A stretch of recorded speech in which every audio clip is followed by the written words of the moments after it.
أعوذ بالله من الشيطان الرجيم. بسم الله الرحمن الرحيم.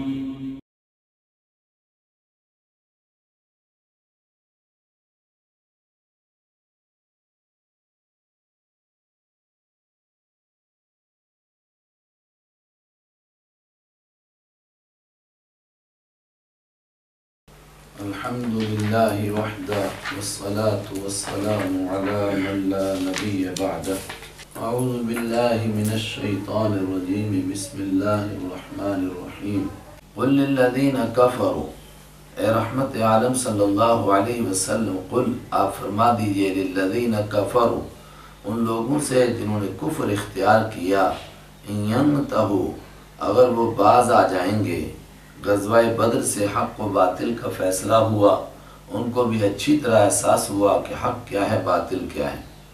اب اگر وہ باز آ جائیں گے، یغفر لہم ما قد سلف، یغفر معاف کر دیا جائے گا، لہم ان کے لیے، ما قد سلف جو گزر چکا۔ کتنے بڑے بڑے جرائم انہوں نے کیے، 13 سال تک مکہ میں حضرت رحمت عالم صلی اللہ علیہ وسلم کو کس طرح ستایا، کس طرح پریشان کیا، اور پھر مدینہ منورہ پر حملے کیے، وہ سب جرائم معاف ہو جائیں گے۔ آج تک جو گناہ ہوئے وہ سب معاف ہو جائیں گے۔ کتنی بڑی پیشکش ہے۔ یغفر لہم معاف کر دیا جائے گا ان کے لیے، ما قد سلف جو گزر چکا۔ وَإِن يَعُودُوا اور اگر وہ واپس پلٹیں گے، یہی کفر کی، شرک کی، انکار کی راہ اپنائیں گے اور پھر مدینہ پر حملہ کریں گے، فَقَدْ مَضَتْ سُنَّةُ الْأَوَّلِينَ تو یقیناً مضت گزر چکی ہیں سنت الاولین پہلے لوگوں کی سنتیں، یعنی پہلے لوگوں کے ساتھ پروردگار کا کیا رویہ اور کیا طریقہ رہا وہ سب گزر چکا ہے۔ وہ کیا گزر چکا ہے کہ ایک عرصے تک ان کو ڈھیل دی جاتی تھی، اس کے بعد اللہ کی طرف سے سزا کا فیصلہ ہوتا تھا، اور اس سے پچھلی سورہ اعراف کے اندر بہت سارے انبیاء کرام کے مقابلے میں آنے والی قوموں کا تذکرہ، تفصیلی احوال، خاص طور سے فرعون کا، اسی طرف اشارہ۔ وقاتلوہم لیکن پہلے لوگوں کا جو طریقہ گزر چکا ہے کہ اللہ ان کو ڈھیل دیتا تھا، ایک عرصے کے بعد پھر ان کو صفحہ ہستی سے مٹا دیا جاتا تھا جب وہ باز نہیں آتے تھے۔ اس امت کے ساتھ اور آپ کے مقابلے میں آنے والوں کے ساتھ یہی ہوگا؟ اس کے لیے فرمایا نہیں، اس کے لیے ایمان والوں کو جنگ کرنی ہے۔ وقاتلوہم اور اے ایمان والو، قاتلو جنگ کرو تم ہم ان کے ساتھ، انہی کے ساتھ جو اللہ کے حبیب صلی اللہ علیہ وسلم کی مخالفت میں کھڑے ہیں، ان کے ساتھ تم جنگ کرو، حتی لا تکون فتنہ یہاں تک کہ فتنہ باقی نہ رہے۔ فتنے سے مراد میں پیچھے بھی اس کو عرض کر چکا کہ دنیا کو 3 حصوں میں بانٹا اس مسئلے میں قرآن کریم نے، اسلام نے۔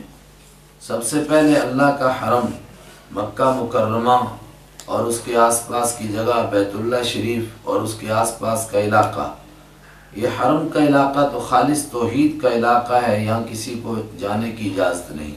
اس کے بعد جزیرۃ العرب ہے، وہ اسلام کا مرکز ہے، وہاں مستقل طور پر کوئی ایسا شخص جو اللہ کو نہ مانے، اللہ کے دین کو نہ مانے، اس کو رہنے کی اجازت نہیں، لیکن وہ جا سکتا ہے، آ سکتا ہے، عارضی طور پر رہ بھی سکتا ہے۔ اس کے بعد باقی دنیا ہے، تو باقی دنیا تو رہے گی جہاں رہ رہی ہے، اور وہ جس طرح معاہدے کریں گے، صلح کے ساتھ رہیں گے، امن کے ساتھ رہیں گے، ان کے الگ احکام۔ یہ جزیرۃ العرب کے لیے لا تکون فتنہ یہاں تک کہ فتنہ باقی نہ رہے، تو عبداللہ ابن عباس فرماتے ہیں کہ جب تک یہاں شرک باقی رہتا ہے، اور دوسرے حضرات نے یہ بھی کیا، جب تک ان کی یہ طاقت رہتی ہے کہ ایمان لانے والوں کو مار مار کے واپس کافر کرنے کی کوششیں کرتے رہیں، تب تک ان کے ساتھ جنگ کرو۔ وَيَكُونَ الدِّينُ كُلُّهُ لِلَّهِ اور ہو جائے دین کلو سارے کا سارا، للہ اللہ ہی کے لیے، اللہ ہی کے لیے دین ہو جائے سارے کا سارا۔ پورے جزیرۃ العرب کے لوگ اس بات کو تسلیم کرنے کے لیے تیار ہو جائیں کہ اللہ کا دین، دین اسلام سچا دین ہے، وہی غالب دین ہے، اور اسی کو دنیا میں عملانے کی اصل اجازت ہے۔ اس کے بعد جتنے لوگ ہوں ان کے ساتھ جنگ کی جائے، یہاں تک کہ وہ فیصلے کے لیے تیار ہو جائیں، یا اللہ کا دین اپنائیں یا اس حصے سے دوسری جگہ منتقل ہو جائیں۔ فَإِنِ انْتَهَوْا پس اگر وہ باز آ جائیں، باز آنے کا مطلب یہی ایمان والوں کو ستانا چھوڑ دیں، ایمان والوں کو ایمان سے پھیرنے کے لیے محنت کرنا چھوڑ دیں، یا جزیرۃ العرب سے چلے ہی جائیں۔ فَإِنَّ اللَّهَ بِمَا يَعْمَلُونَ اور تیسری بات یہ کہ ایمان قبول کر لیں، اگر ایمان قبول کر لیں گے فَإِنَّ اللَّهَ تو بے شک اللہ تعالیٰ بِمَا يَعْمَلُونَ جو کچھ وہ کرتے ہیں بصیر اس کو دیکھنے والا ہے۔ وَإِن تَوَلَّوْا اور اگر وہ منہ موڑیں گے یعنی کفر کی روش اختیار کریں گے، اس بات کو نہیں تسلیم کریں گے، فَعْلَمُوا تو جان لو اے ایمان والو ان اللہ مولاکم کہ اللہ تعالیٰ مولاکم تمہارا کارساز ہے، تمہیں ان سے گھبرانے کی ضرورت نہیں ہے، اس کی مدد تمہارے ساتھ ہے۔ جس طرح پروردگار نے بدر میں ان کو رسوا کیا، پھر پلٹ کر آئیں گے، پھر رسوا ہوں گے۔ نعم المولا کتنا اچھا کارساز ہے، اللہ نے جس کی کارسازی کا وعدہ فرمایا تو اللہ کتنا اچھا کارساز، وَنِعْمَ النَّصِيرُ اور کتنا اچھا مددگار ہے۔ اللہ اکبر، کیسے ایمان والوں کو تسلی دی جا رہی ہے۔ وَاعْلَمُوا أَنَّمَا غَنِمْتُم مِّن شَيْءٍ فَأَنَّ لِلَّهِ خُمُسَهُ وَلِلرَّسُولِ وَلِذِي الْقُرْبَىٰ وَالْيَتَامَىٰ وَالْمَسَاكِينِ وَابْنِ السَّبِيلِ شروع صورت کے اندر غنیمت کے لیے ایک ضابطہ بیان فرمایا کہ سب سے پہلے اس بات کو تسلیم کرو کہ غنیمت کسی کی محنت کا نتیجہ نہیں، نہ لوٹ کا مال ہے کہ جس کو جتنا مل جائے وہ اسی کا ہے، اور سخت احکام آئے کہ غنیمت کو تسلیم کرو کہ یہ اللہ کے کرم سے ملی ہے۔ جب یہ ذہن بن گیا تو اس کے بعد اب غنیمت کا اصل حکم بیان کیا جا رہا ہے، اور اصل حکم کا خلاصہ کیا ہے؟ اس کے سب سے پہلے 5 حصے کیے جائیں، 5واں حصہ الگ نکالا جائے غریبوں، یتیموں، مسکینوں اور ضرورت مندوں کے لیے، اور جو 4 حصے باقی بچ جائیں تو جو اس میں شریک ہوں ان سب کے بیچ میں برابر برابر تقسیم کر دیا جائے، البتہ سوار کو ڈبل اور جو پیدل ہے اس کو سنگل دیا جائے۔ وَاعْلَمُوا اور جان لیجئے انما غنمتم کہ جو بھی تم نے غنیمت حاصل کی، من شیء کوئی بھی چیز، یہ کوئی بھی چیز سے اشارہ کر دیا کہ تھوڑی ہو یا زیادہ، فَأَنَّ لِلَّهِ تو بے شک ان جان لو اس بات کو کہ للہ اللہ کے لیے خمسہ اس کا 5واں حصہ ہے، اللہ کے لیے ہے، اللہ کی خوشنودی کے لیے 5واں حصہ نکالا جائے، خرچ کم کیا جائے گا۔ وَلِلرَّسُولِ حضرت رحمت عالم صلی اللہ علیہ وسلم کے خرچے میں، وَلِذِي الْقُرْبَىٰ اور آپ صلی اللہ علیہ وسلم کے قرابت دار، آپ کے وہ رشتہ دار جنہوں نے ہر موقع پر آپ کا ساتھ دیا، ان پر خرچ کیا جائے۔ وَالْيَتَامَىٰ اور یتیموں پر خرچ کیا جائے، وَالْمَسَاكِينَ اور غریبوں پر خرچ کیا جائے، وَابْنِ السَّبِيلِ اور مسافروں کے لیے یہ مال ہے۔ آپ اللہ کا نام تو برکت کے لیے ہے، اور اس کے لیے ہے کہ اس کو اس طرح خرچ کرنا ہے جس طرح اللہ حکم دے رہا ہے۔ وَلِلرَّسُولِ حضرت رحمت عالم صلی اللہ علیہ وسلم جب تک دنیا میں تشریف فرما تھے تو آپ کا خرچہ اس 5ویں حصے سے نکالا جاتا تھا ازواج مطہرات کا، اور آپ کے وہ رشتہ دار جنہوں نے ہر موقع پر آپ کا ساتھ دیا تھا ان کو دیا جاتا تھا۔ جب آپ دنیا سے پردہ فرما گئے، دنیا سے تشریف لے گئے تو آپ کا حصہ ختم ہو گیا، تو آپ کے رشتہ داروں کا حضرت عمر رضی اللہ تعالیٰ عنہ کے دور میں حضرت علی رضی اللہ تعالیٰ عنہ کو اسی طرح کا خمس میں سے مال بھیجا گیا، تو انہوں نے فرمایا کہ ہمیں اس سال ضرورت نہیں۔ اس سے سارے لوگوں نے یہ مسئلہ سمجھا کہ آپ کے قریبی رشتہ دار، آپ کے عزیز و اقارب کے لیے میں سے جو ضرورت مند ہوں گے، یعنی یتیم، مسکین، ابن السبیل کے درجے میں آئیں گے تو ان کو دیا جائے گا، اور جو مالدار ہوں گے ان کو نہیں دیا جائے گا۔ ان کنتم آمنتم باللہ یہ اللہ کا حکم ہے، اس کو مانو۔ ان کنتم آمنتم اگر تم ایمان رکھتے ہو باللہ اللہ پر، وما انزلنا اور اس کلام پر جو ہم نے نازل فرمایا، علی عبدنا اپنے بندے پر، اگر تم مانتے ہو تو اس حکم کو مانو۔ ظاہر ہے جو ایمان والا ہے اس کا اس سارے قرآن پر ایمان ہے جو اللہ نے اپنے بندے حضرت رحمت عالم صلی اللہ علیہ وسلم پر نازل فرمایا، لیکن تاکیدی حکم ہے یہ۔ یوم الفرقان کب نازل فرمایا؟ یوم الفرقان حق اور باطل میں فیصلے کے دن، فرق کرنے والے دن، یعنی بدر کے میدان میں پروردگار نے جو حکم نازل فرمائے، اور یہ سورہ انفال میں جو نازل فرمائے یوم التقى الجمعان، جس دن التقا مل گئی تھی الجمعان دو جماعتیں، واللہ علی کل شیء قدیر، اور اللہ ہر چیز پر قدرت رکھنے والا ہے۔ اشارہ ہے غنیمت کے احکام کو تسلیم کرو، یہ اللہ نے اپنی قدرت سے تم کو دلایا ہے، ورنہ یہ بھی ممکن تھا کہ وہ غالب آ جاتے اور تم سے ہی مال چھین کر کے لے جاتے۔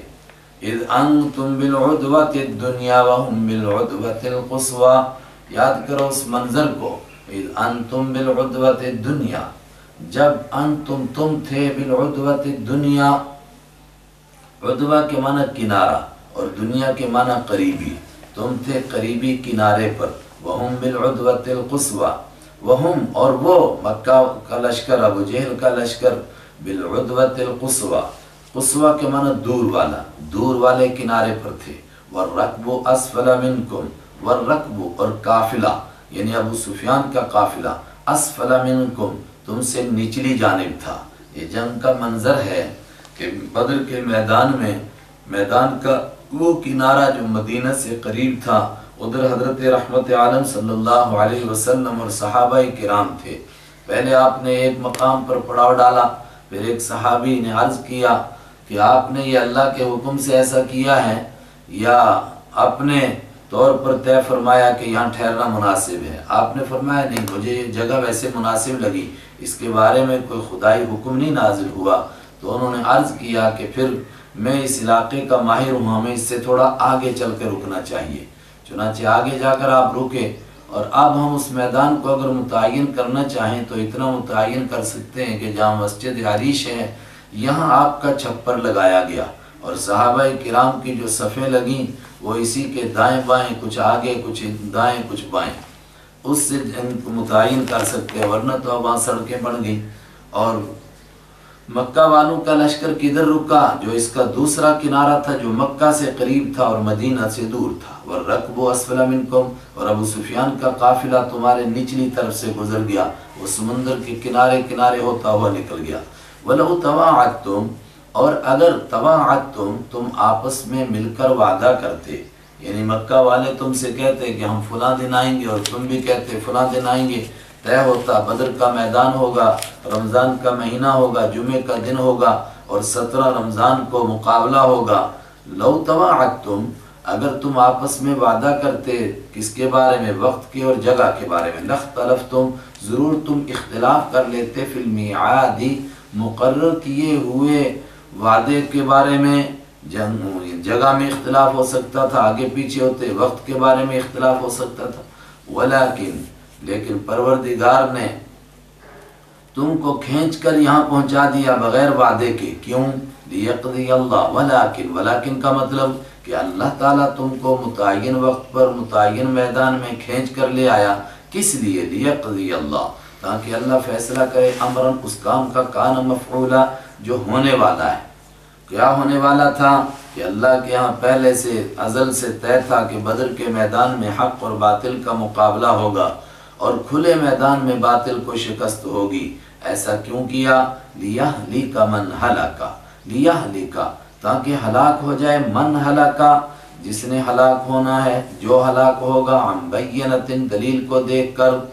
ہلاک ہونے سے مراد یہاں پر کفر پر مرے، شرک پر مرے، اللہ کے دین کے بغیر مرے تو دلیل دیکھ کر کے مرے، یعنی اس کو پکا یقین ہو جائے کہ میں باطل پر ہوں، اگر میں حق پر ہوتا تو بدر کے میدان میں جیتتا، لیکن میں باطل پر تھا، باطل پر ہوں اور اسی پر مر رہا ہوں۔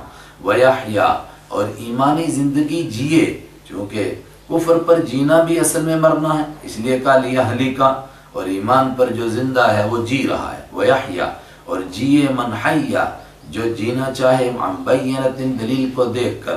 ایمان والا قیامت تک اس یقین کے ساتھ ایمان پر جیے کہ میں حق پر ہوں، اگر باطل پر ہوتا تو بدر میں نہ جیتتا۔ وَإِنَّ اللَّهَ لَسَمِيعٌ عَلِيمٌ، اور بے شک اللہ تعالیٰ لَسَمِيعٌ ضرور بضرور سننے والا، علیم جاننے والا ہے۔ وہ سن رہا تھا ایمان والوں کی کس طرح آہیں نکل رہی تھیں اور یہ کیا کیا منصوبے بنا رہے تھے، سب معلوم۔ اِذْ يُرِيكَهُمُ اللَّهُ فِي مَنَامِكَ قَلِيلًا، کس طرح اللہ دونوں لشکروں کو یہاں کھینچ کر کے لے آیا، اس کے لیے مزید وضاحت۔ حضرت رحمت عالم صلی اللہ علیہ وسلم کو جنگ سے پہلے ایک خواب دکھایا گیا، روح المعانی نے اس کی تفصیل کی۔ اس خواب میں کیا دکھایا گیا کہ ایمان والوں کا ان دشمنوں کے ساتھ ٹکراؤ ہوتا ہے، لیکن ایمان والے زیادہ ہیں اور وہ کم ہیں، اور اس کی تعبیر یہی نکلی کہ زیادہ آدمی عام طور پر جیتتے ہیں، تو تعبیر یہ تھی کہ ایمان والے کتنے بھی کم ہوں گے مگر یہ ضرور غالب آئیں گے۔ اذ یریکا، یاد کرو جب دکھا رہا تھا ہم ان لوگوں کو کا آپ کو، کا یری دکھا رہا تھا، آگے فاعل اللہ، اللہ تعالیٰ کا آپ کو، ہم وہ لوگ مکہ والے دکھا رہا تھا، فی منامی کا آپ کے خواب میں، قلیلاً تھوڑے، ولو ارا، اور اگر دکھاتا اللہ تعالیٰ کا آپ کو ہم وہ لوگ کثیراً زیادہ، لفشلتم، تو ضرور بضرور تم کمزور ہو جاتے اے ایمان والو۔ حضور سے نہیں فرمایا آپ کمزور ہو جاتے، ایمان والے کمزور ہو جاتے، صحابہ گھبراتے کہ اتنی بڑی تعداد ہے ان کی۔ وَلَوْ تَنَازَعْتُمْ، اور ضرور بضرور تم اختلاف کرتے فی الامر، معاملے میں، وَلَكِنَّ اللَّهَ سَلَّمَ، لیکن اللہ تعالیٰ نے بچا لیا۔ کس سے بچایا؟ تم کو کمزور ہونے سے، آپس میں اختلاف سے۔ وہ تھوڑے دکھائے، اِنَّهُ عَلِيمٌ بِذَاتِ الصُّدُورِ، بے شک وہ جاننے والا ہے سینوں کے رازوں کو، اس کو معلوم ہے آدمی کن چیزوں سے متاثر ہوتا ہے۔ وَإِذْ يُرِيكُمُوهُمْ إِذَا الْتَقَيْتُمْ فِي أَعْيُنِكُمْ قَلِيلًا، پہلے خواب میں وہ تھوڑے دکھائے، اس کے بعد جب میدان میں پہنچے تو وہاں کیا ہوا؟ وَإِذْ، اور یاد کرو یُرِيكُمُو، جب دکھا رہا تھا اللہ تعالیٰ کو منہ تم سب کو، یعنی ایمان والوں کو، صحابہ کرام کو بھی، وہ تو اللہ نے اپنے حبیب کو دکھایا خواب میں، ہم وہ لوگ، اذ التقیتم، جب تم نے ان سے ملاقات کی، فی اعینکم، تمہاری نظروں میں، قلیلاً تھوڑے، ویقللکم، ویقللو، اور کم دکھا رہا تھا اللہ تعالیٰ ان کو، تم کو کم دکھا رہا تھا، فی اعینہم، ان کی نگاہوں میں۔ کیوں؟ جب جنگ شروع ہونے لگی ابتدا میں، تو مکہ کے مشرکین نے اپنے کچھ لوگ دوڑائے تھے کہ پہاڑ پر چڑھ کر دیکھو دائیں بائیں کہ یہ کتنے ایک لوگ ہو سکتے ہیں۔ تو ایک آدمی نے دوڑ لگائی، ادھر سے ادھر گیا، ادھر سے ادھر گیا، تو اس نے اندازہ لگایا کہ بہت تھوڑے لوگ ہیں، ہمارے مقابلے میں تو لگتا ہے کہ 1/3 ہیں۔ لیکن صحابہ کرام کو بھی وہ زیادہ نظر نہیں آئے، تھوڑے نظر آئے۔ کیوں تھوڑے نظر آئے؟ اس لیے کہ وہ کتنے بھی زیادہ ہوتے لیکن کفر کی وجہ سے ان کو ہارنا ہی تھا، اس لیے اللہ نے کم دکھائے۔ کیوں کم دکھائے؟ لیقضی اللہ، تاکہ فیصلہ کر دے اللہ تعالیٰ، امرن، اس معاملے کا، کان مفعولا، جو ہونے ہی والا تھا۔ یوں پروردگار کھینچ کر دونوں کو لے آیا۔ اور سورہ آل عمران کے دوسرے رکوع میں ہم نے پڑھا کہ جب جنگ شروع ہو گئی تو دونوں کو ایک دوسرے ڈبل نظر آنے لگے۔ کافروں کو مسلمان اپنے سے 2 گنا کیوں نظر آتے تھے؟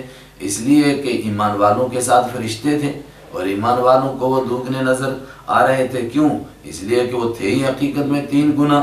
لیکن جب مٹھ بھیڑ شروع ہو گئی تو اب دیکھنے سے وہ کوئی نقصان نہیں تھا۔ وَإِلَى اللَّهِ تُرْجَعُ الْأُمُورِ، اور اللہ ہی کی طرف تمام معاملات لوٹائے جاتے ہیں۔ یوں پروردگار نے کھینچ کر دونوں جماعتوں کو اکٹھا کیا تاکہ جنگ ہو اور حق اور باطل کا فیصلہ ہو۔ لیکن یہ اللہ کی طرف سے مدد کیسے آتی ہے؟ پھر دوبارہ تنبیہ، یا ایھا الذین آمنوا، اے وہ لوگوں جو ایمان لائے ہو، اذا لقیتم، جب تمہاری ملاقات ہو جائے، فئۃ، کسی جماعت سے، فاثبتوا، تو تم جم جاؤ، ڈٹ جاؤ۔ اگر تمہارے اندر ڈٹ جانے کی صفت نہیں ہے، تمہارے قدم ڈگمگا رہے ہوں گے تو اللہ کی مدد بھی نہیں آئے گی۔ وَاذْكُرُوا اللَّهَ، اور ذکر کرو اللہ کا، کثیراً، بہت زیادہ۔ عین میدان جنگ میں لوگ کیا کرتے ہیں؟ اپنی بہادری کے ترانے گاتے ہیں، شور مچاتے ہیں۔ اس عین میدان جنگ میں، جنگ کے موقع میں بھی پروردگار ایمان والوں کو حکم دے رہا ہے کہ کثرت سے اللہ کا ذکر کرو، کثرت سے۔ اس موقع پر مفسرین نے اس پر بھی بحث کی، ابن کثیر میں بھی یہ بحث ہے کہ کہاں کہاں ذکر زور زور سے کرنا چاہیے۔ فرمایا ایک میدان جنگ میں اللہ اکبر، لیکن دوسرے نعرے صحابہ سے منقول نہیں ہے، صرف اللہ اکبر، اللہ کی کبریائی زور سے بیان کرنی چاہیے۔ ایک موقع یہ بھی ہے، لعلکم تفلحون، تاکہ تم فلاح پاؤ، کامیاب ہو جاؤ۔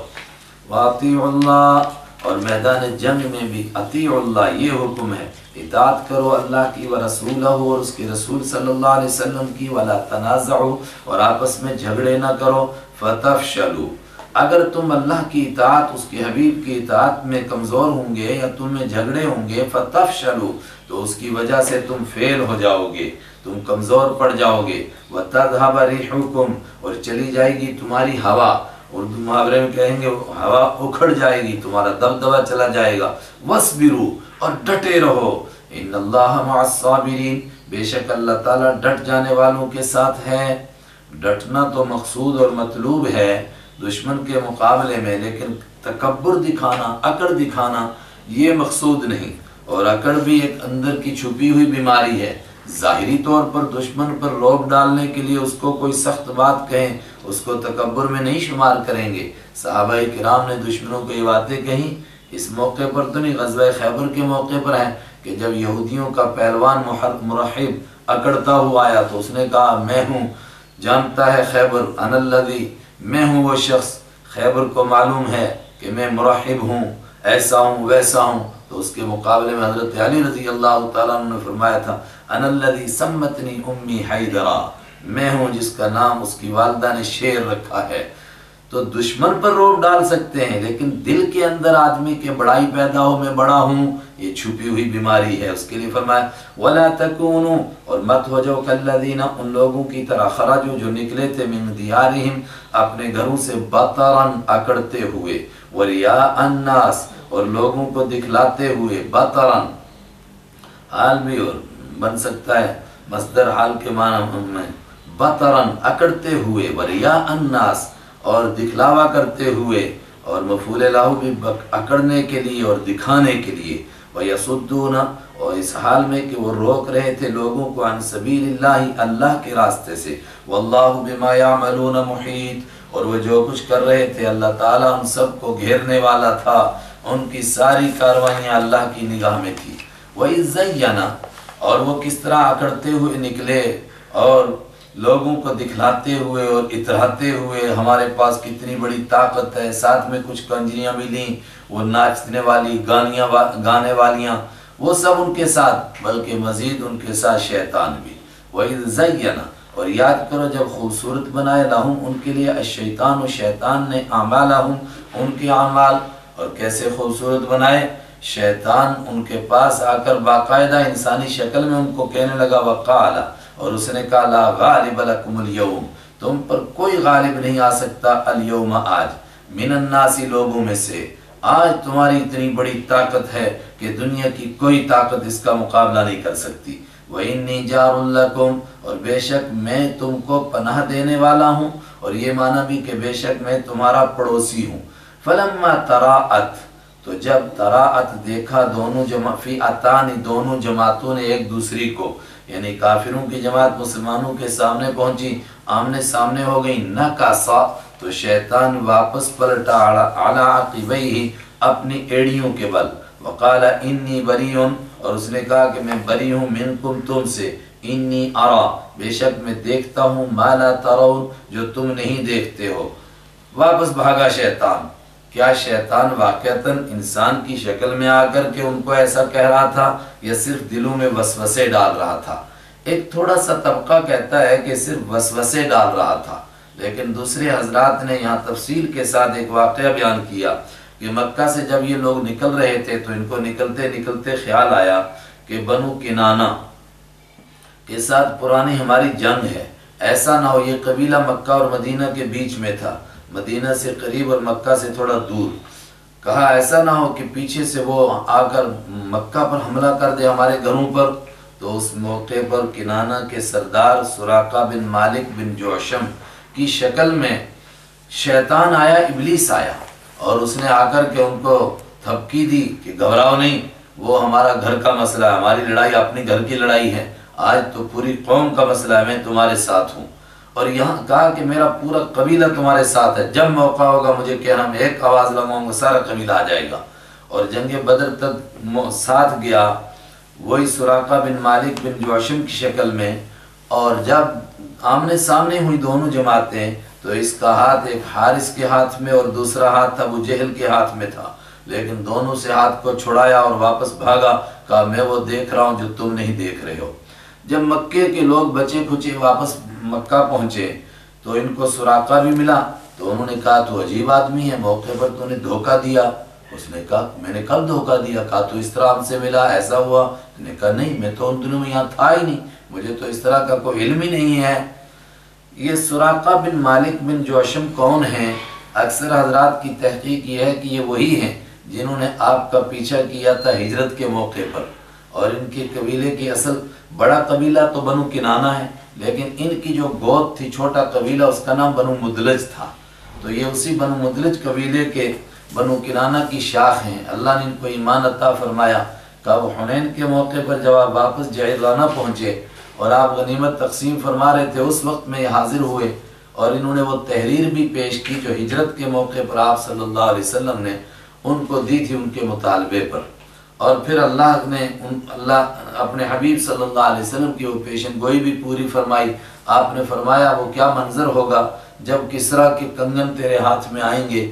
اللہ نے ان کو ایمان بھی دیا اور ایران فتح بھی ہوا اور کسریٰ کے کنگن بھی ان کو ملے۔ انی اخاف اللہ، اس وقت میں ابلیس نے کہا میں ڈرتا ہوں اللہ سے، واللہ شدید العقاب، اور اللہ سخت سزا دینے والا ہے۔ اذ یقول المنافقون، ایک اور منظر یاد کرو اس وقت کو جب منافق لوگ کہہ رہے تھے الذین فی قلوبہم مرض، جن کے دلوں میں بیماری تھی۔ یہ منافق اصل تو ان کے نفاق کا اظہار غزوہ بدر کے بعد ہوا، لیکن غزوہ بدر سے پہلے بھی یہ خاموش بیٹھے ہوئے تھے۔ کون لوگ تھے یہ؟ میں نے پیچھے بھی تھوڑا سا عرض کیا کہ عبداللہ ابن ابی منافق یہ ان کا سردار تھا۔ جب آپ مدینہ تشریف لے گئے تو مدینہ کے جو شرک والے لوگ تھے اس سے پہلے ان میں سے بھاری تعداد ایمان لا چکی تھی، لیکن عبداللہ ابن ابی اور اس کے ساتھی کچھ لوگ تھے جو ایمان نہیں لائے تھے، بلکہ یہ تیاری میں تھے کہ مدینہ کا ایک مشترک بادشاہ بن جائے، اور اس کے لیے عبداللہ ابن ابی کا نام ہی آ رہا تھا، اور جب وہ بادشاہ بنے گا تو اس کے حواریوں کو امید تھی کہ ہم کو بھی کچھ عہدے ملیں گے۔ جب آپ صلی اللہ علیہ وسلم تشریف لے آئے تو ان کو اندر سے یہ زخم لگا کہ ہماری بادشاہی اور وہ سب، اس پر تو پانی پھر گیا۔ تو انہوں نے یہ فیصلہ کیا کہ ہمیں خاموش رہنا چاہیے اور حالات پر نظر رکھنی چاہیے کہ دیکھیں اونٹ کس کروٹ بیٹھتا ہے، یہودیوں سے بھی دوستی رکھو، ان سے بھی دوستی رکھو۔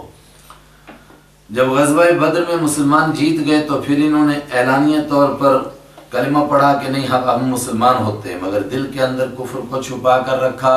اس سے پہلے یہ خاموش تھے، جب غزوہ بدر پیش آیا تو یہ لوگوں میں تبصرے کرتے پھر رہے تھے، اسی کی طرف اشارہ۔ اذ یقول المنافقون، یاد کرو جب منافق لوگ کہہ رہے تھے والذین فی قلوبہم مرض، اور وہ لوگ کہہ رہے تھے جن کے دلوں میں بیماری ہے، غرہ دھوکے میں ڈالا ہؤلاء ان لوگوں کو دینہم ان کے دین نے، کیا مطلب کہ ان کے دین نے ان کو دھوکے میں ڈالا اللہ پر بھروسہ کر کے۔ دین مذہبی جنونی لوگ ہیں، اتنی بڑی طاقت سے ٹکرانے کے لیے چلے گئے ہیں، کہتے تھے ایک بھی زندہ نہیں آئے گا، ان سب کو تو جو بچیں گے ان کو باندھ کر مکہ کے لوگ مکہ لے جائیں گے۔ وَمَن يَتَوَكَّلْ عَلَى اللَّهِ، اللہ نے فرمایا یہ جنونی نہیں تھے، انہوں نے اللہ پر بھروسہ کیا تھا۔ وَمَن يَتَوَكَّلْ، اور جو بھروسہ کرے علی اللہ اللہ پر، فإن اللہ، تو بے شک اللہ تعالیٰ عزیز غالب ہے، حکیم حکمت والا ہے۔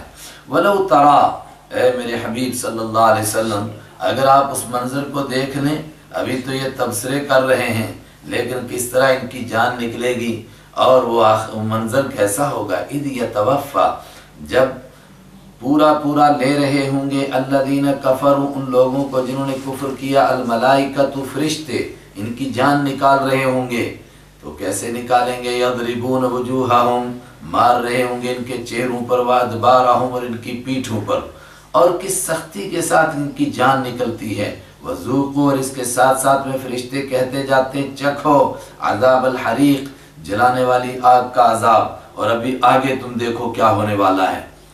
کہا کافروں کی جان نکالتے ہیں، تو منافقوں کو اشارہ کیا اگر تم سچے طور پر مسلمان نہیں ہوں گے تمہارا بھی یہی ہونے والا ہے۔ ذالک بما قدمت ایدیکم، اور فرشتے کہیں گے کہ یہ سب سزا تم کو ابھی مرتے وقت ہی شروع سے ہی دی جا رہی ہے۔ کیوں؟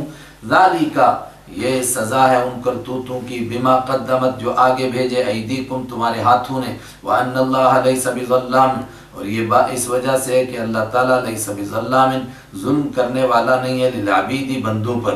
اگر تمہیں یہ سزا نہ دی جائے تو پھر مظلوموں پر ظلم ہو جائے گا کہ تم دنیا میں ان پر ظلم ڈھاتے رہے اور مر کر بھی تم برابر ہو جاؤ، نہیں ہوں گے، تمہیں یہ سزا ملے گی کیونکہ اللہ تعالیٰ بندوں پر ظلم کرنے والا نہیں۔ یا یوں تشریح کیجئے کہ تمہیں یہ سب سزا تمہارے کرتوتوں کی سزا مل رہی ہے، ورنہ اللہ کسی پر ظلم نہیں کرتا ہے۔ کداب آل فرعون، ان کا حال کیسا ہوا، مکہ والوں کا حال اور منافقوں کا بھی ویسا ہی ہوگا۔ کیسا ہوا؟ کداب آل فرعون، یہ اشارہ ہے کہ دیکھو پچھلی صورت میں تم نے پڑھا تھا موسیٰ علیہ السلام کے مقابلے میں جو فرعون آیا، پروردگار نے کس طرح اس کے پورے لشکر کو غرق کیا۔ یہی حال ہو گیا ابو جہل کا بھی، اس کے 70 لوگ اس کے ساتھ سمجھو غرق ہو گئے۔ کداب آل فرعون، دأبہم چھپا ہوا ہے، ان کا حال کداب آل فرعون، فرعون کی آل کی حالت کی طرح ہے۔ جب بھی آئے تو معنی طرح اور داب کے معنی حالت، جیسا ان کا حال ہوا ایسا ان کا حال کیا ہوا؟ لمبے عرصے تک اللہ ان کو ڈھیل دیتا رہا، نہیں مانے، آخر کیفر کردار کو پہنچے۔ والذین من قبلہم، اور ان کا حال ان لوگوں کی طرح ہوا جو فرعونیوں سے بھی پہلے تھے، قوم عاد، قوم سمود اور دوسری قوموں جن کا تذکرہ سورہ اعراف میں ابھی ہم نے پڑھا۔ کفروا بآیات اللہ، ان سب نے اللہ کی آیتوں کا انکار کیا، فاخذہم اللہ، تو پکڑا ان کو اللہ تعالیٰ نے بذنوبہم، ان کے گناہوں کی وجہ سے۔ اسی طرح ان کو بھی پکڑ لیا اور سب کے سب اکٹھے کر کے بدر کے کنویں میں ڈال دیے گئے۔ ان اللہ قوی، بے شک اللہ طاقت والا ہے، وہ ڈھیل دیتا ہے، لوگ سمجھتے ہیں کہ شاید اس میں طاقت ہی نہیں۔ شدید العقاب، سخت سزا دینے والا ہے۔ عقاب کے معنی سزا، شدید کے معنی سخت، سخت سزا دینے والا۔ ذالک بان اللہ، اور یہ جو سزا ملی فرعون کو ملی یا اس سے پہلے نافرمانوں کو ملی یا آج ابو جہل کو ملی، یہ سزا کیوں ملی؟ فرمایا اس لیے ملی یہ سزا کہ اللہ تعالیٰ جب کسی قوم کو کوئی نعمت دیتا ہے اس سے چھینتا نہیں ہے، لیکن پھر وہ قوم نافرمانیاں کر کر کے اپنا آپ نااہل ہونا ثابت کر دیتی ہے کہ ہم اس نعمت کے اہل ہیں ہی نہیں ہیں۔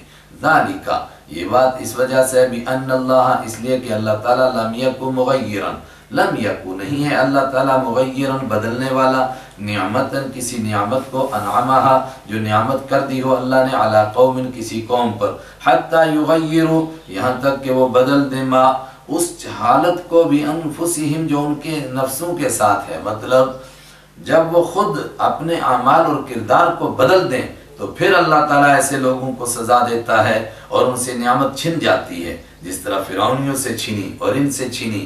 وَأَنَّ اللَّهَ سَمِيعٌ عَلِيمٌ، اور اللہ تعالیٰ سننے والا اور جاننے والا ہے، سنتا ہے ایمان والوں کی آہوں کو، کس طرح یہ ان کو ستا رہے تھے اور یہ کیا کر رہے تھے، سب اس کو جانتا ہے۔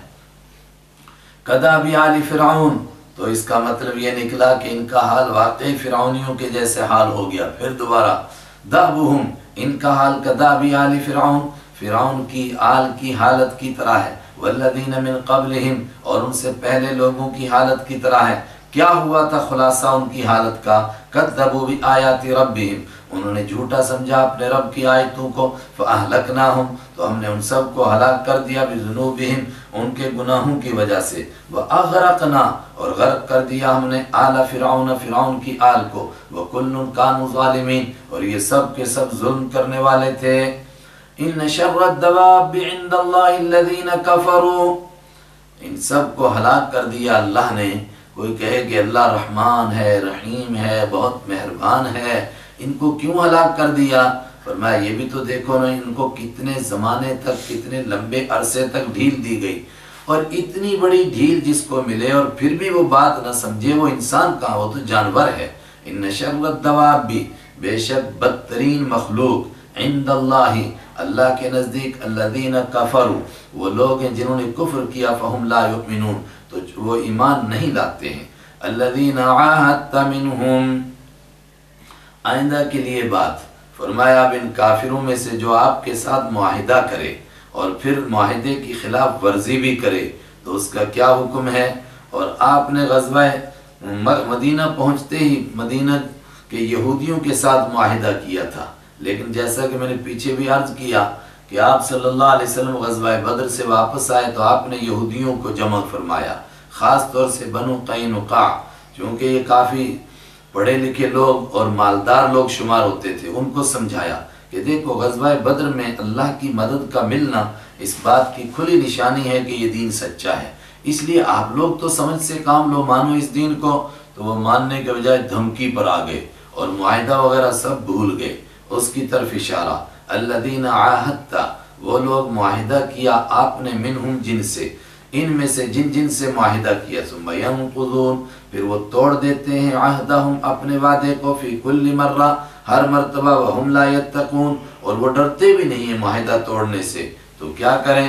فَإِمَّا تَثْقَفَنَّ، فَإِمَّا، اِمَّا اصل میں ہے انما، ان کے معنی اگر، تو اگر ہو یہ بات تثقفن، کہ آپ پائیں ہم ان کو، فی الحرب، جنگ میں، فشرد، تو آپ بھگائیں، بکھیر دیں، تتر بتر کر دیں، بہم، ان کی وجہ سے، من خلفہم، ان کو جو ان کے پیچھے ہیں، لعلہم یذکرون، تاکہ وہ نصیحت حاصل کریں۔ مطلب وعدہ کیا، وعدہ خلافی کر لی، پھر ان کے ساتھ جنگ ہو گئی، فرمایا ایسی سزا دو کہ جن کی پشت پناہی کی وجہ سے یہ ایسے غلط حرکتیں کرتے ہیں وہ بھی گھبرا جائیں اور وہ بھی باز آ جائیں، وہ بھی بھاگیں، کہ مسلمان ایسے غداروں کو بڑی سخت سزا دیتے ہیں۔ چنانچہ یہی ہوا، بنو قینقاع نے مسلمان عورت کی عزت پر حملہ کیا اور ان سے مقابلہ ہوا اور ان کو سخت سزا ملی، اور دوسرے بھی اس سے گھبرا گئے۔ اس کا تفصیلی تذکرہ انشاءاللہ سورہ حشر میں آئے گا۔ وَإِمَّا تَخَافَنَّ مِن قَوْمٍ خِيَانَةً فَانبِذْ إِلَيْهِمْ عَلَى سَوَاءٍ، ایک قوم کے ساتھ معاہدہ ہو چکا ہو لیکن وہ اپنی شرارت سے باز نہ آئے، اندر اندر معاہدے کی خلاف ورزی بھی کرتی رہے اور جڑیں بھی کاٹتی رہے، تو ایسی قوم کے ساتھ ہم کیا کریں؟ بڑی سخت بات، بڑی اہم بات بتائی جا رہی ہے۔ کیا؟ مسلمان ہے، اس کو اس کی اجازت نہیں ہے کہ معاہدہ برقرار رکھیں، اور جس طرح انہیں خانہ وہ مسلمانوں کو ستانے میں لگے ہوئے ہوں، مسلمانوں پر حملہ کر رہے ہوں، موقع سے فائدہ اٹھا رہے ہوں، مسلمانوں کو اس کی اجازت نہیں ہے بالکل بھی۔ مسلمان کیا کریں؟ فرمایا ان کے پاس دو ہی راستے ہیں۔ کیا؟ اگر ان کو ڈر ہو کہ یہ معاہدہ کی خلاف ورزی کر کے ہمیں دھوکہ دیں گے تو معاہدہ توڑ دیں، اور معاہدہ کا اعلانیہ طور پر توڑنے کا اعلان کر دیں، اعلانیہ توڑ دیں کہ ہم تم اب برابر ہو گئے، کوئی معاہدہ آپس میں نہیں رہا، پھر وہ بھی تیاری کریں، ایمان والے بھی تیاری کریں، پھر جنگ ہو۔ مسلمانوں کو معاہدہ برقرار رکھ کر کے خفیہ طور پر ان پر حملہ کرنے کی اجازت نہیں، ان کی شرارتوں کا جواب دینے کی بھی اجازت نہیں۔ اما تخافن، اگر ہو یہ بات تخافن کہ آپ ڈرے، من قوم، کچھ لوگوں سے، خیانتاً، ان کی غداری سے، فانبذ، تو پھینک دیجیے آپ، الیہم، ان کی طرف، کس کو؟ عہدہم، ان کے وعدے کو، علی سوا، اس حال میں کہ برابر ہو جائیں، اب وہ بھی تیاری کریں، ہم بھی تیاری کریں۔ بلکہ اس میں اتنا سخت حکم ہے کہ جب تک معاہدہ ختم نہ ہو جائے تب تک ہم ان کی بارڈر پر فوج بھی جمع نہیں کر سکتے۔ حضرت امیر معاویہ رضی اللہ تعالیٰ عنہ کے زمانے میں ایسا ہوا تھا، لیکن ایک صحابی نے جب یہ روایت پیش فرمائی کہ اس سے پہلے ہم فوج بھی جمع نہیں کر سکتے، انہوں نے تمام فوجیں واپس بلا لی بارکوں میں۔ ان اللہ لا يحب الخائنین، بے شک اللہ تعالیٰ لا يحب، پسند نہیں کرتا، الخائنین، خیانت کرنے والوں کو۔ تو اگر اس طرح وہ معاہدے کی خلاف ورزی کریں اور ہم معاہدے کو ان کے منہ پر مار دیں تو پھر اعلان جنگ ہو جائے تو سارے اکٹھے ہو جائیں گے، کہیں مسلمانوں کو ہی نہ مٹا دیں، فرمایا کچھ نہیں ہوگا۔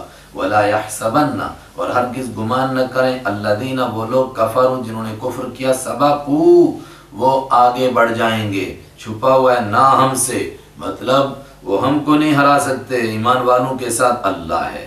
انہم لا یعجزون، بے شک وہ عاجز نہیں کر سکتے اللہ کو، البتہ ایمان والوں کو اپنا کام کرنا ہے۔ کیا کام کرنا ہے ایمان والوں کو؟ وَأَعِدُّوا، اور تیاری کرتے رہو، لہم، ان کے لیے، ما، جتنی، استطعتم، تم طاقت رکھو، جتنی تیاری ہو سکے اتنی تیاری کرتے رہیں، اس سے کیا ہوگا؟ دنیا کا امن برقرار رہے گا۔ اس طرح کے شرارتی لوگ بھی گھبرائیں گے معاہدے کی خلاف ورزی کرنے سے، ایسے بے ایمان لوگ بھی مدینہ پر حملہ کرنے سے گھبرائیں گے۔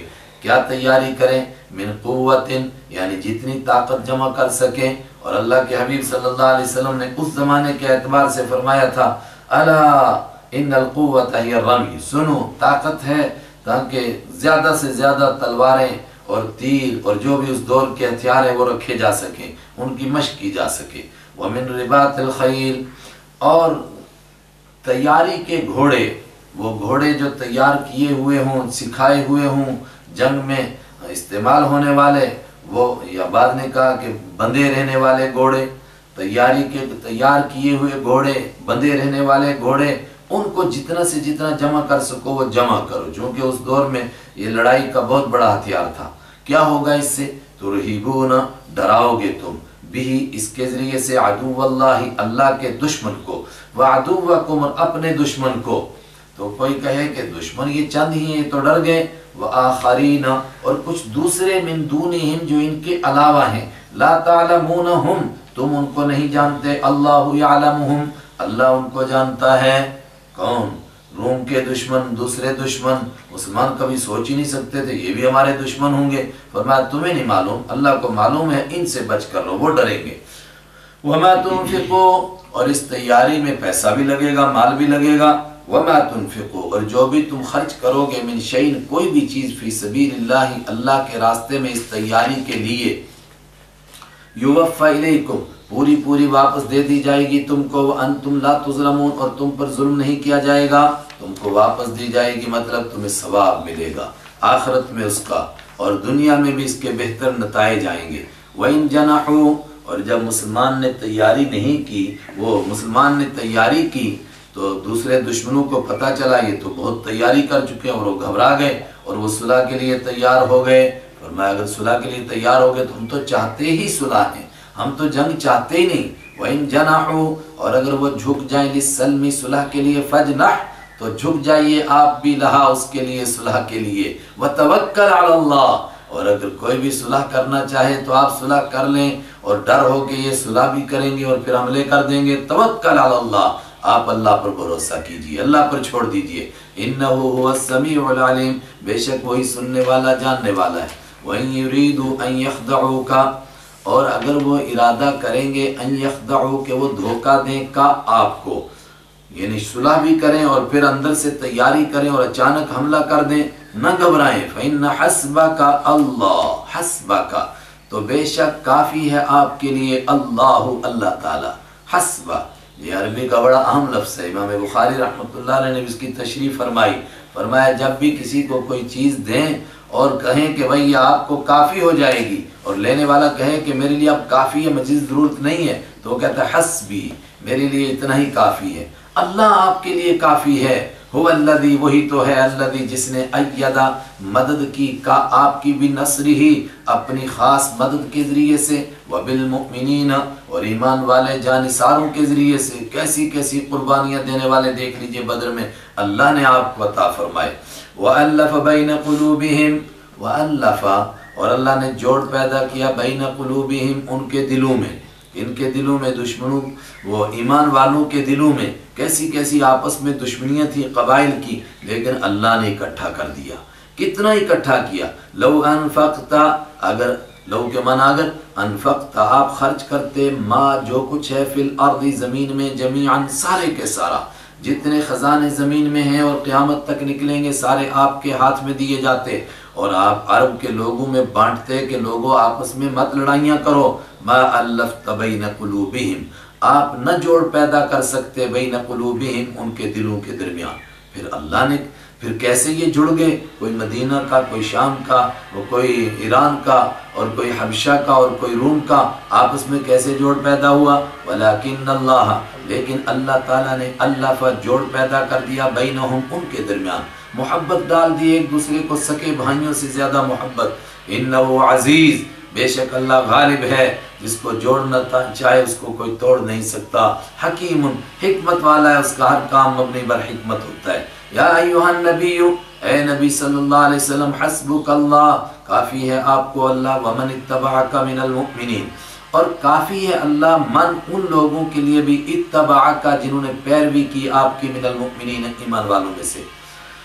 اس لفظ کی دو تفسیر، دو ترجمے شروع سے ہوتے ہیں۔ ایک ترجمہ، اے اللہ کے، اے نبی صلی اللہ علیہ وسلم، اللہ آپ کے لیے کافی ہے، ومن، اور اللہ ان کے لیے کافی ہے جنہوں نے آپ کی پیروی کی، من المؤمنین، یعنی ایمان والے۔ اور دوسرا یہ ترجمہ بھی، اے نبی صلی اللہ علیہ وسلم، آپ کے لیے اللہ کافی ہے، اور آپ کے لیے آپ کی پیروی کرنے والے جانثار ایمان والے کافی ہیں، آپ کو گھبرانے کی ضرورت نہیں۔ ہاں، آپ ایمان والوں کو ترغیب دیتے رہیں، ابھارتے رہیں۔ یا ایھا النبی، اے نبی صلی اللہ علیہ وسلم، حرض المؤمنین علی القتال، حرض، آپ ابھاریں المؤمنین ایمان والوں کو علی القتال جنگ پر۔ اس آیت سے بھی بعض حضرات کو غیر ایمان والوں کو غلط فہمی ہوتی ہے کہ عجیب بات ہے، جنگ پر ابھارنے کا حکم دیا جا رہا ہے لیکن اوپر نہیں دیکھ رہے کوئی صلح کے لیے کتنا کہا جا رہا ہے، لیکن جو نہ صلح پر آئے تو اس کے لیے کیا کیا جائے آخر۔ اور جنگ پر ابھارنے ہی کا آگے ایک انداز، ان یکم منکم عشرون، ان اگر یکن ہوں گے منکم تم میں سے عشرون 20 صابرون ڈٹ جانے والے، یغلبو غالب آ جائیں گے مئتین 200 پر، وَإِن يَكُن مِّنكُمْ وَإِن اور اگر یکن ہوں گے منکم تم میں سے مئتن 100 یغلبو غالب آ جائیں گے الفا من الذین کفروا، الفن 1000 پر، من الذین ان لوگوں میں سے کفروا جنہوں نے کفر کیا، کیوں ان پر غالب آئیں گے؟ بِأَنَّهُمْ قَوْمٌ لَا يَفْقَهُونَ، اس لیے کہ وہ ایسے لوگ ہیں لا يفقهون، وہ سمجھتے نہیں، وہ سمجھتے ہیں کہ صرف افراد کی کثرت سے اور ہتھیاروں کی کثرت سے جنگ جیتی جاتی ہے، ان کو نہیں معلوم کہ جنگ وہ جیتتا ہے جس کے ساتھ اللہ کی مدد ہوتی ہے۔ اگر تم میں سے 10 ہوں گے تو غالب آئیں گے ان کے 100 پر، نہیں کہا 20 ہوں گے تو غالب آئیں گے ان کے 200 پر، اور اگر 100 ہوں گے تو غالب آئیں گے ان کے 1000 پر۔ کہا گیا کہ یہ شروع میں حکم دیا گیا تھا اور یہ پیشن گوئی کے انداز میں حکم دیا گیا، لیکن ہے یہ حکم کیا ہے کہ اگر 10 کے مقابلے میں وہ 100 کے مقابلے میں 10 ہوں تو 10 کو بھاگنے کی اجازت نہیں، البتہ اس سے زیادہ اگر کافر ہوں تو پھر ان 10 کو بھاگنے کی اجازت تھی، اس کے بعد یہ حکم ہلکا کر دیا گیا۔ لیکن اگر یہ 10 بھی نہ بھاگیں اور ڈٹ جائیں ان کے مقابلے میں بلکہ 1000 کے مقابلے میں تو اور زیادہ اچھا ہے۔ جب حکم ہلکا ہوا تو دوسرا حکم کیا آیا؟ الآن خفف اللہ، اب خفف ہلکا کر دیا اللہ تعالیٰ نے عنکم تم سے، وعلم اور جان لیا اللہ نے ان فیکم کہ تمہارے بیچ میں ضعفاً کچھ کمزوری ہے۔ اتنے بڑی بھاری ذمہ داری کہ ایک 10 کے مقابلے میں ڈٹ جائے، 10 100 کے مقابلے میں اور 20 200 کے مقابلے میں، یہ بڑا سخت حکم تھا۔ فَإِن يَكُن مِّنكُمْ اب دوسرا حکم، پس ان یکن اگر ہوں گے منکم تم میں سے مئتن 100 صابرتن ڈٹ جانے والے صبر کرنے والے، یغلبو مئتین تو غالب آ جائیں گے 200 پر، یعنی ایک کے مقابلے میں 2، وَإِن يَكُن مِّنكُمْ اور اگر ہوں گے تم میں سے الفن 1000 یغلبو غالب آ جائیں گے الفین 2000 پر بِإِذْنِ اللَّهِ اللہ کے حکم سے، وَاللَّهُ مَعَ الصَّابِرِينَ اور اللہ ڈٹ جانے والوں کے ساتھ ہے۔ اس کا کیا مطلب تھا؟